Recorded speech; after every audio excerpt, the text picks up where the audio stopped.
आप सभी को प्रणाम। मैं राजन सिंह। आज हम बात करेंगे बिसेन वंश दर्पण के कुछ अंश है हमारे पास, उसके बारे में, मल्लोक के सुनहरे इतिहास के बारे में। भगवान श्री राम के अनुज लक्ष्मण जी के पुत्र व कर्नाटक के राजा चंद्रकेतु के वंशज हैं मल्ल। उत्तरी भारत में मझौली राज्य, जो पूर्व मल्ल जनपद के नाम से विख्यात था, जिसके संस्थापक पृथ्वीमल जी थे, जो इस वंश के सबसे ताकतवर राजा लगभग 15 साल पहले थे। इन मल्ल विषयों का गोत्र वत्स, कुलदेवी दुर्गा हैं, वेद सामवेद यजुर्वेद है, और यज्ञोपवीत 12 वर्ष की उम्र में ये करते हैं और ये तलवारों की पूजा करते हैं। कर्नाटक प्रदेश में बिसेन वंशी राजा मयूरवर्मन, कंगवर्मन, स्कंदवर्मन, कुकुस्तवर्मन आदि ने 4वीं-5वीं शताब्दी में लगभग 100 वर्ष तक शासन किया। सन 356 ईस्वी में राजा कुकुस्तवर्मन के पौत्र तथा मयूरभट्ट के द्वितीय पुत्र विश्वसेन के वंशज या बिसेन वंश कहलाए। पराक्रमी राजा वीरसेन जी के द्वारा दिया गया नाम। उत्तर प्रदेश में बिसेन वंश के 84वें शासक भीममल थे। 1311 ईस्वी से 1366 ईस्वी के बीच इनका शासन रहा है। गोंडा मझौली राज्य के शासक निरपल के छोटे पुत्र राजकुमार प्रताप मल्ल ने गोंडा राज्य की स्थापना की। आगे चलकर गोंडा राज्य के शासक मान सिंह, जो उनके द्वितीय पुत्र थे भवानी सिंह, ने भिनगा राज्य की स्थापना की। राजा भवानी सिंह की 5वीं पीढ़ी में राजा शिव सिंह हुए, जो उच्च कोटि के साहित्यकार थे। राजा शिव सिंह ने अमरकोश और अद्भुत रामायण का हिंदी अनुवाद किया था। 1857 ईस्वी के स्वतंत्रता संग्राम में नरहरपुर के बिसेन वंश के राजा जो हरि प्रसाद मल्ल ने अंग्रेजों के विरुद्ध जमकर संघर्ष किया। प्रतापगढ़ से आकर बदलापुर में बसे बिसेन क्षत्रिय बंधु लोकमल, रूपमल व हरिमल के वंशज बाबू बहादुर सिंह ने आसपास के लोगों को एकत्र करके 1857 की क्रांति में अंग्रेजों के विरुद्ध संघर्ष किया। 1857 के स्वतंत्रता संग्राम में गोरखपुर जिले में बरहज, जो वर्तमान में देवरिया जनपद में है, उसके पूर्व में नदी के किनारे बसे जो पैना गांव है, वहां के बिसेन क्षत्रियों की अलग पहचान बनी। गांववासियों ने अंग्रेजों की रसद लूटी, राशन लूटे वही, तथा अंग्रेजों को नदी में डुबा कर मार डाला। 31 जुलाई 1857 को अंग्रेजों ने थल एवं जल दोनों प्रकार की सेना लेकर पैदल गांव पर आक्रमण कर दिया, लेकिन 600 राजपूत वीरों ने अंग्रेजी सेना को पीछे खदेड़ दिया। लेफ्टिनेंट पुल्लन, ब्रिगेडियर डलगस और कर्नल रुकाप्रट के साथ गोरखा फौज के आ जाने पर गांव वाले मुकाबले में टिक नहीं पाए। ठाकुर अजरायल सिंह, अयोध्या सिंह, परमदयाल सिंह के नेतृत्व में हजारों गांववासी शहीद हो गए तथा छत्राणियों ने नदी में कूदकर अग्नि में भस्म होकर चित्तौड़ में जो जौहर हुआ था उसको पुनः दोहरा दिया पैना गांव में। उन्नाव उत्तर प्रदेश के उन्वंत सिंह बिसेन जी 1830 के आसपास संस्थापक, जिनके द्वारा उन्नाव बसाया गया था। उन्नाव इनकी बसाई हुई जो नगरी है, वर्तमान में जिला हो गया उत्तर प्रदेश का। सुल्तानपुर, मनकापुर, बलरामपुर, गोंडा राज्य के शासक राम सिंह के जो दूसरे पुत्र थे भवानी सिंह ने भिनगा बहराइच राज्य की स्थापना की, और आगे चलकर भिनगा में महाराज उदय प्रताप सिंह राज परिवार के सामाजिक विकास के अतिरिक्त शैक्षणिक विकास में भी महत्वपूर्ण योगदान व सराहनीय योगदान रहा था। उन्होंने वाराणसी में सन 1901 में हेवेत क्षत्रिय हाई स्कूल की स्थापना की। 1921 में इंटरमीडिएट कॉलेज में अपग्रेड हुआ, जो बाद में उदय प्रताप इंटरमीडिएट कॉलेज के नाम से जाना गया। बाद में 1941 में डिग्री कॉलेज में अपग्रेड हुआ, जिसका नाम उदय प्रताप ऑटोनोमस कॉलेज हुआ। राजा साहब ने अखिल भारतीय क्षत्रिय महासभा का संगठन का निर्माण किया था लखीमपुर में। कुंडा, प्रतापगढ़ और हिमाचल में सुकेत मंडी तथा बिहार में पुनक बिसेन वंश का राज रहा, तथा मझौली राज उत्तर में भारत का सबसे ताकतवर राजघराना, जिसका अयोध्या से पाटलिपुत्र तक शासन रहा। और बिसेन वंशवाटिका में आइए बताते हैं आपको क्या लिखा हुआ है। ये बिसेन जहाँ भी हैं मझौली जहाँ भी भारत से फैले हुए हैं, ये मझौली राजघराने से ही माइग्रेट हुए हैं, जो वर्तमान में उत्तर प्रदेश में पूर्वांचल के देवरिया जिले में स्थित है। ये बिसेन उत्तर प्रदेश में कहाँ कहाँ है? देवरिया, कुशीनगर, गोरखपुर, महाराजगंज, मऊ, उन्नाव, कानपुर, लखीमपुर, लखनऊ, प्रतापगढ़, बलिया, गाजीपुर, वाराणसी, मिर्ज़ापुर, गोंडा, सुल्तानपुर, कालाकंकर, भदोही जो प्रेजेंट टाइम में संत रविदास नगर है, बस्ती, आजमगढ़, अम्बेडकर नगर, जौनपुर, इलाहाबाद, बहराइच, बलरामपुर, श्रावस्ती और भी आदि जगहों पर यह लोग हैं। और ये उत्तर प्रदेश की बात थी। और बिहार में कहाँ कहाँ है? बिहार में सिवान, गोपालगंज, छपरा में मरौड़ा, भोजपुर, बक्सर, मोतिहारी, पूर्णिया, कटिहार, बेगूसराय, मधेपुरा, डुमरिया, पुनक, वैशाली आदि जगहों पर यह लोग मौजूद हैं। और हिमाचल में कहाँ कहाँ है? सुकेत मंडी जो राजघराना इनका वहाँ पे है। उत्तराखंड और हरियाणा तथा मध्य प्रदेश के रीवा, सतना में भी यह मौजूद हैं। नेपाल की तराई में भी अच्छी खासी तादाद में मौजूद हैं, जहाँ पर नेपाल में इनका लगभग 440 वर्ष तक शासन रहा है। जब तक इनका शासन रहा है मल्लों का, तब तक उसे स्वर्णिम युग माना जाता था। और बिसेनों के 3 सरनेम जो है प्रचलित है, मुख्यतः आपको बताते हैं, मल्ल, शाही और सिंह। इसके साथ लोग बिसेन भी लगाते हैं, जिसमें मझौली राजघराना, देवरिया व मधुबन आज भी मल्ल ही लिखता है। मझौली राज के 95 शासक राजा देवमल जी के प्रथम पुत्र राजा प्रसाद मल जी जब 15वीं शताब्दी में मझौली के राजा बने, तब मुगलों का शासन काल था। तब मुगल काल समस्त हिंदू राजाओं के राज हड़पने पर आमदा थे। तो मझौली राज्य के गणराज्य के बीच नदियों से होने से गणराज्य की रक्षा के लिए हमेशा सेना को आगे आने जाने में दिक्कत का सामना करना पड़ता था।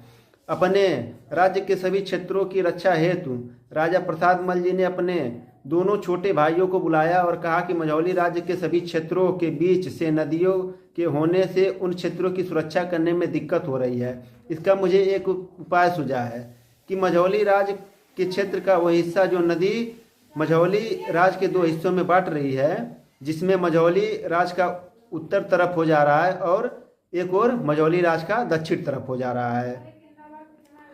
और मझौली राज्य का एक हिस्सा दक्षिण की तरफ जो है और एक हिस्सा उत्तर की तरफ है, नदी के पश्चिम तरफ हो रहा है। वहाँ मुगलों से सेना से सुरक्षा प्रदान करने के लिए आने जाने में कई दिन लग जाते हैं और नदी के नाते अधिक सैनिक उस क्षेत्र में जा भी नहीं पाते हैं। अतः नदी के दक्षिणी क्षेत्र की सुरक्षा करने के लिए युवराज ने माधवमल, तुम्हें जो है दक्षिणी नदी का क्षेत्र का राजा बना देता हूँ। जो वर्तमान राजा थे वो उन्होंने राजा जो माधवमल को कहते हैं, युवराज तुम्हें मैं दक्षिणी नदी के क्षेत्र का राजा बना देता हूँ, तुम 1/3 सैनिकों को लेकर वहाँ उस क्षेत्र की सुरक्षा करो। वह युवराज क्या राय देते हैं, मैं तुम्हें नदी के पश्चिमी क्षेत्र की सुरक्षा हेतु वहाँ का राजा बना देता हूँ, तुम भी 1/3 सैनिकों को लेकर वहाँ उस क्षेत्र की सुरक्षा करो, जो आज गोरखपुर जिले का गोला तहसील क्षेत्र का नरहरपुर है। वो राजा जो है इसे बांट देते हैं एक क्षेत्र, पश्चिम किसी और को, उत्तर किसी और को, दक्षिण किसी और को। अपने भाई के आदेश अनुसार दोनों भाई अपने क्षेत्र के हिस्सों में 1/3 सैनिकों के साथ चले गए, वहाँ अपनी राज्य की सुरक्षा करने लगे। राजा माधवमल जी जिस हिस्से की सुरक्षा में थे वे पहले गोरखपुर जिले का एक हिस्सा था। जो गोरखपुर जिले व सरयू घाघरा नदी के दक्षिण होने के कारण आजमगढ़ जिले के अस्तित्व में आने पर आजमगढ़ जिले के घोसी तहसील का एक हिस्सा था। 1988 में मऊ जनपद के अस्तित्व में आने से मऊ जिले के घोसी तहसील का एक हिस्सा 1979 में मधुबन तहसील का दर्जा प्राप्त हुआ। राजा माधवमल बिसेन जी के नाम पर ही बसा, जो मधुबन है। मझौली राज के प्रसाद मल जी की असमय मृत्यु होने व उनके पुत्र युवराज भीममल के अल्पायु होने के कारण राजा माधवमल को दोनों क्षेत्रों की जिम्मेदारी सौंपी गई। जब तक युवराज भीममल राजगद्दी पर बैठने के काबिल हो न जाएं, तब तक आप युवराज यहाँ भीममल के अभिभावक के रूप में मझौली राज के राजा बने रहे। अपने दोनों पुत्रों युवराज नथमल व युवराज फतेहमल को लेकर राजा माधवमल व मझौली राज चले आए। वह अपने क्षेत्र की सुरक्षा हेतु अपने एक विश्वासपात्र मंत्री के संरक्षण में रखा। राजा माधवमल ने मझौली राज की सुरक्षा में रहते हुए युवराज नथमल, युवराज फतेहमल व युवराज भीममल की शास्त्र व शस्त्र शिक्षा कराने लगे। वो तीनों युवराज उनके संरक्षण में राजपाट करने के तौर तरीके सीखते थे। अभी युवराज भीममल राजगद्दी संभालने योग्य नहीं हुए थे कि उनके चाचा राजा माधवमल की मृत्यु हो गई। तो युवराज नथमल व युवराज फतेहमल अपने क्षेत्र की तरफ आने को तैयार हो गए, लेकिन राजा माधवमल जी के बड़े पुत्र युवराज नथमल व युवराज भीममल से उम्र में बड़े थे। वह शस्त्र व शास्त्र शिक्षा में निपुण हो गए थे। युवराज भीममल ने अपने संरक्षण के रूप में युवराज नथमल को मझौली राज के राजा बनने हेतु कहा कि मैं आपके संरक्षण में भी और शिक्षा पाठ करने व शास्त्र शस्त्र शिक्षा सीखना चाहता हूँ। तब नथमल युवराज से मझौली राज के राजा बन गए। वह युवराज फतेहमल अपने क्षेत्र के वर्तमान मऊ जिले के मधुबन की सुरक्षा हेतु चले आए। इसी बीच हिंदू राजा से मुस्लिम बने एक राजा जो अकबर का खास था, कई राज्यों के राजाओं के एक समूह को अन्य मुगल किलादारों से बचकर मझौली राज के राजा नथमल की शरण में लाए, जिन्हें राजा नथमल ने मझौली राज के उत्तरी व पश्चिमी क्षेत्रों में बसाया, जो आज की तारीख में कई अलग अलग गोत्र वंश के क्षत्रिय के रूप में निवास करते हैं। तदुपरांत राजा नथमल व युवराज भीममल को मझौली राज की राजगद्दी पर बिठाकर अपने क्षेत्र मधुबन चले आए। कुछ समय बाद तत्कालीन आजमगढ़ के एक हिस्से के गौतम वंशी राजा ने मुगलों पर हमला बोल दिया। तब दोनों भाई नथमल व फतेहमल अपनी सेना के साथ उस राज्य की सुरक्षा हेतु गए, लेकिन मुगलों की विशाल सेना के आगे गौतम वंशी जो क्षत्रिय राजा थे वह हार गए। वह उनकी अधीनता स्वीकार कर लिया। मुगलों ने उनका नाम आजम खान रखा, जिसके नाम पर आजमगढ़ बसा है। गौतमवंशी राजा के सहयोग में जाने के कारण मुगलों ने राजा नथमल व फतेहमल के पीछे दौड़ पड़े। मुगलों की विशाल सेना देखकर अपनी प्रजा की सुरक्षा हेतु राजा फतेहमल व राजा नथमल अपनी परिवार व प्रजा की सुरक्षा हेतु जंगल में चले गए। वह जंगल वर्तमान में ताल तरोए के चारों तरफ थी। गुस्साए मुगलों ने उन्हें अपने राज्य मुख्यालय वर्तमान जो ककराडी है, ककराडी में न पाकर वहां के समस्त भवन क्षतिग्रस्त कर दिया। फिर राजा नथमल ने अपने क्षेत्र को दो हिस्से में विभक्त किया,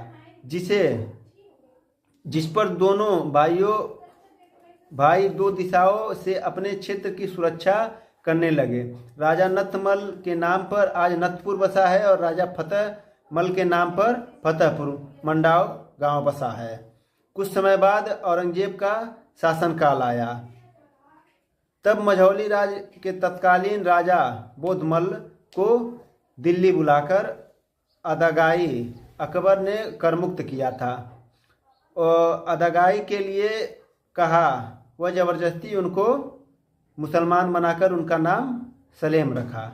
राजा सलेम जब दिल्ली से वापस मझौली राज आ रहे थे तो रानी को राजा मुस्लिम बनने की सूचना मिल गई। रानी ने राजा सलेम को मझौली राज में आने से रोक दिया।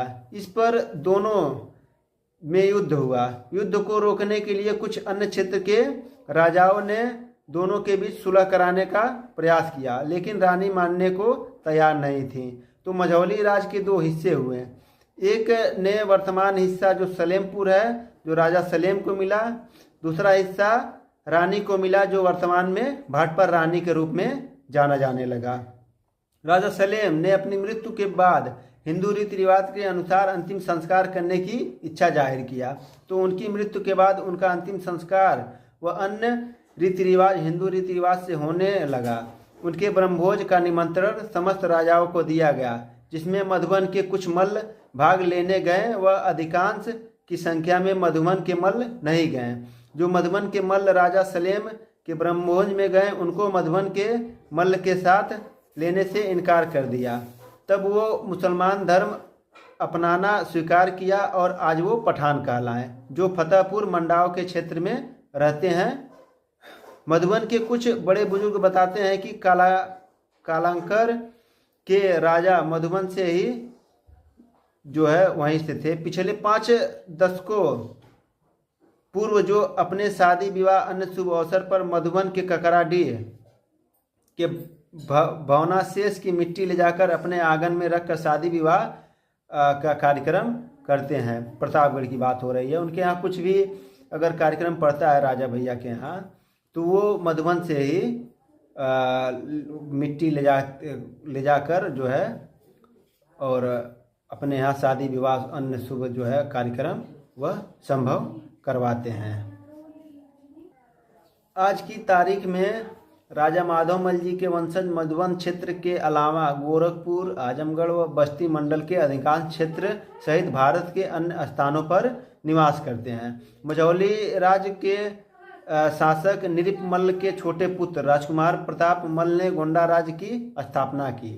गोंडा के देवी बख्श सिंह 1857 के स्वतंत्रता संग्राम के क्रांतिदूत थे। ये गोंडा राज्य के 12वें राजा थे। इसके बाद उन्होंने लामती अपनी राजधानी बनाई। शक्ति के स्तंभ बिसेन वंश के प्रकाश स्तंभ राजा देवी बख्श सिंह जी की याद में एक स्मारक भवन गोंडा में बना हुआ है। बिसेन वंश में कुंडा नरेश श्री रघुराज प्रताप सिंह राजा भैया जो है यह मल्लों के लिए एक बिसेनों के लिए प्रेरणा स्रोत हैं। और जिसको भी हमारी बातों में अगर कहीं डाउट लग रहा है तो वो बिसेन वंश की बुक पढ़ लें, बिसेन वंश दर्पण पढ़ लें, बिसेन वंश वाटिका पढ़ लें। और इस लेखक जो है, इस पुस्तक के लेखक हैं बिसेन वंश वाटिका के लाल खड़क बहादुर मल जो हैं, जो मझौली के तत्कालीन राजा थे, उन्होंने लिखा हुआ है। 1669 ईस्वी में लिखा है। वह महताब नारायण मल जी की पुस्तक है बिसेन वंश वाटिका दर्पण है, बिसेन वंश दर्पण है, उसको पढ़ लें। और उसमें भी क्षत्रियों का जो है संक्षिप्त इतिहास लिखा हुआ है। राजबली पांडे जी का पुस्तक पढ़ लें, गोरखपुर जनपद और उसकी क्षत्रिय जातियों का इतिहास पढ़ लें। और आईने अकबरी पढ़ सकते हैं, तुजुक ए जहांगीरी पढ़ सकते हैं।